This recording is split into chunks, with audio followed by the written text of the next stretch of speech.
Hey,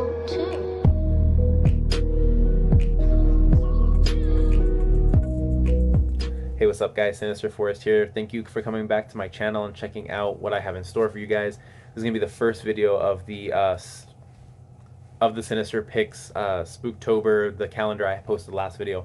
So I'm just going to dive right in because it's going to be kind of a lengthy video, but we'll get through it. All right, so the first movie I want to talk about is The Ring. So The Ring is pretty much simple. You watch the movie, you get a call, it says 7 days, you'll die in 7 days. Pretty simple. The only way to cure this or to get rid of the curse is to make a copy and show it to someone else, which the main character, Rachel Keller, did unknowingly to her ex-boyfriend, Aiden's father, and he winds up dying in the end. Aiden watches the video, he gets the same phone call, so Rachel is basically going through the entire movie doing investigative work onto how to break that curse, but little does she know she already found how to break that curse. So at the very, very end, she knows what she has to do. She has to have Aiden make a copy, shows it to someone else, and the curse kind of continues from there, which is why there's a Ring 2. All in all, The Ring is a really good movie, really creepy storyline. It's a really horrifying thing to think about that a videotape can kill you, but hey, it's a great movie, and I think you should watch it this Halloween. It's a good one. Alright guys, so Insidious, probably my favorite franchise for horror movies. There's a lot to say about it. Buckle up. It's going to be quite big portion on this one.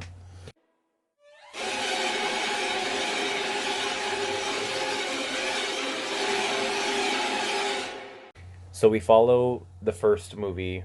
We follow Dalton Lambert, played by Ty Simpkins, and he does a really great job for a kid actor. He just plays the part really well. He genuinely looks terrified when he's supposed to. So he's seen in the very beginning falling off of a ladder, and they can't figure out why he won't wake up. They think he's in a coma. It actually is because in his dreams he is able to do something called astral projecting, which pretty much projects his soul into the afterlife known as the further. Now, little did we know as the audience that the father, Josh Lambert, was also able to do the same thing when he was younger. So with the ability to astral project, Josh now has to go into the further to retrieve Dalton's soul and bring that soul back, or help guide that soul back to his body. And there's a demon at the end, and I don't know, I can still hear that voice. Anyway, yeah, no, he has the lipstick face demon, which actually is his name. He has no intentions of giving up Dalton's soul like that easily. He worked really hard to get where he was. In the end, ultimately, Dalton winds up escaping. So it was like all happy and everything and whatnot. But Josh didn't have so much luck. Josh he got caught by the entity that was following him when he was a young kid. So that being or that person took over his part of his body. So it's not actually Josh that comes back. It is the new demon, Parker Crane, which sets the theme or sets the stage for the second Insidious. The second movie follows right after the first one, and the reason why I say that is because the Insidious movies tend to go a little bit out of order, but the second one still follows Josh and how the parasite kind of gets into him, and it is the parasite of Parker Crane. Now we learn a little bit more information about Parker Crane and that a little bit more about Josh's ability to astral project in the very beginning of the movie, but we also learned that Parker Crane, after taking the position of Josh, is slowly decaying and can't really survive in the real world. And the demon spirit of his mother, who basically drove him to be clinically insane, is actually trying to convince him to kill the Lambert family to not decay in the real world, essentially. After all this happens, we learn a lot of information about Parker Crane, where he came from. Parker Crane was his name that his father gave him. His mother hated his father and basically told him that he couldn't live as Parker Crane. He had to live as Marilyn instead. So basically, going insane little by little, he grew up to be a serial killer in a black wedding dress. So Parker Crane eventually had to go to Our Lady Angels, which is the hospital that Lorraine Lambert worked at when Josh was younger. Being a curious kid, Josh went to work with his mom and, snooped around a little bit in Parker Crane's room, and kind of that was a jump scare of the movie, which was really good. But ever since then, uh, it seemed like Parker knew that Josh had the ability to astral project, so he kind of attached himself to Josh very quickly. So that's kind of the gist of the second movie is Parker Crane takes over Josh. The Parker Crane can't exist in the real world without decaying. We get a little bit of help in the further from Elise from the first movie because unfortunately she dies. So Elise's spirit is actually helping the real Josh in the further try and defeat Parker Crane, get him out of his body so he can return to his real world and save his family. So Elise helps Josh, and so does younger Josh helps Josh, which that where it's get a little bit confusing. I'll make another video on that later. So Elise basically helps Josh destroy the demon of Parker Crane's mom. And once they do that, it's really easy for Josh to get back into his body, basically happily ever after. The third Insidious, probably not my favorite of the four movies because it doesn't really seem like it fits anywhere in the series, but I still do like the movie. So it follows a girl named Quinn who had just lost her mother. Basically, she tries to contact her herself, which is a bad idea because she attracted a parasite instead. And she goes to Elise for help. Elise kind of says, "I'm not doing that anymore," and turns her away at first, but then eventually she helps her out, and then eventually the parasite does wind up getting to Quinn and kind of locking her up as his little pet in a way in the further, and kind of possesses her to be kind of a monster. Elise being the loving hero that we all know and love, teaming up with our lovable friends Tucker and Specs, which are often seen eating some kind of miscellaneous food. It's really funny, comic relief. Probably one of my favorite characters. Probably a couple of my favorite characters in the series. Elise kind of saves the day, also with the help of the spirit of Quinn's mom, who comes to save the rescue in the end, which is a very bittersweet moment. But the demon with the breathing mask thing that I'm sure we've all seen if you've seen the movie isn't successful in capturing Quinn's soul completely and returns back to the further defeated. So basically the storyline of Insidious 4, it kind of goes back to Elisa's childhood, where it kind of talks about her family a little bit. She has a brother named Christian. Her mom Audrey ends up dying because of when Elise opens the red doors, it kind of releases something evil and kills her mother. And then her father Gerald, that is the warden of the prison in Five Keys, New Mexico. So there's a gentleman by the name of Ted Garza in the fourth movie that calls on Elise and Tucker and Specs to come investigate the paranormal activity that's happening inside of his house, and it's revealed that that's actually Elise's old house, and she was very skeptical about going back, but in the end she actually does wind up going back to help out Ted Garza to kind of cleanse whatever was once living there and probably still living there. The key face demon, which we'll see later, or that we see later in the movie, it feeds off of fear and anger, and it kind of possesses those other people, or it kind of possesses people to do bad things. It was the key face that was actually controlling Ted Garza and also her father for all those years, and she figured out that that was the reason, and she kind of forgave her father in that sense. But the key face and Elise kind of get into it a little bit, and the key face was almost successful in actually possessing Elise as well, but she blows the whistle that Christian used when he was little, when he was scared, that Audrey Rainier gave to him.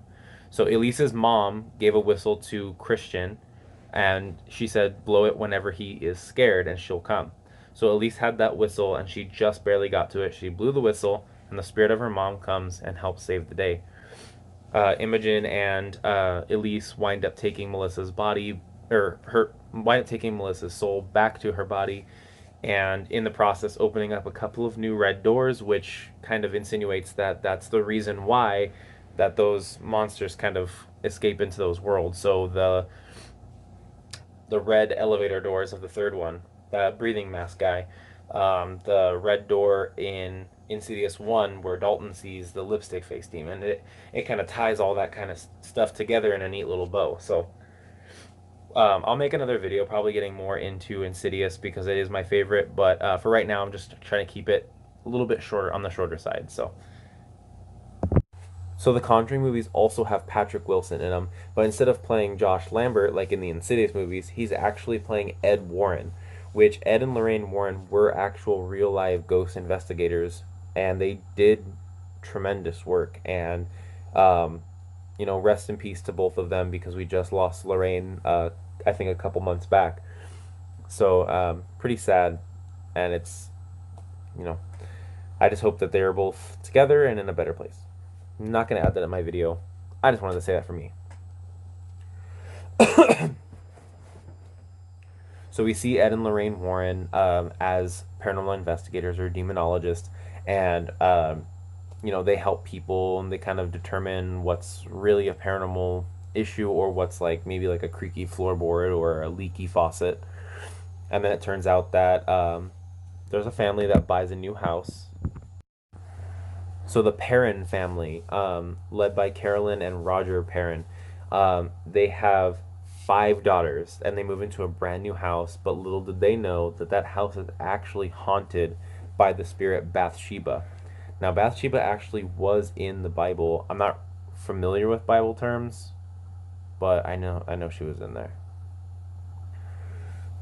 Now, Bathsheba was basically her story was she was a demon, or Bathsheba's story was she was a woman who sacrificed her own child in front of the fireplace in front of her husband.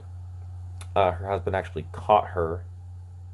So the story of Bathsheba is her husband catches her sacrificing her own child to in front of the fireplace and then climbed up a tree, proclaimed her love to Satan, and then hung herself.